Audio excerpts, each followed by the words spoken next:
म्हणजे एक certain amount आली असेल निधीची, तर दर स्टुडंटला 80% किंवा टक्केवारी करायच्या ऐवजी दर शाळेत पूर्ण निधी पोचायला पाहिजे आणि एखादी शाळा राहिली तर आल्या आल्या तिथं दिलं पाहिजे.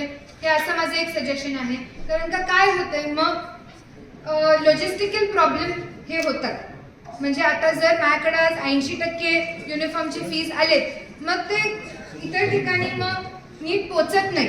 मग त्यापेक्षा तर हे फक्त युनिफॉर्मसाठी नाही, फक्त पुस्तकांसाठी पण माझं हे एक सजेशन आहे.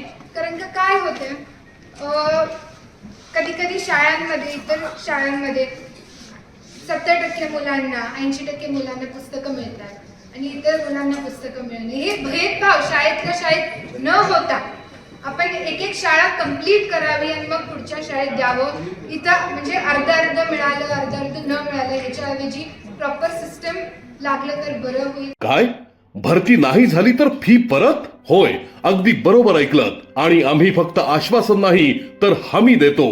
राजर्षी शाहू करिअर प्रबोधिनी, विश्वास, गुणवत्ता आणि निकालांची परंपरा. आजच आपल्या पाल्याचा प्रवेश निश्चित करा.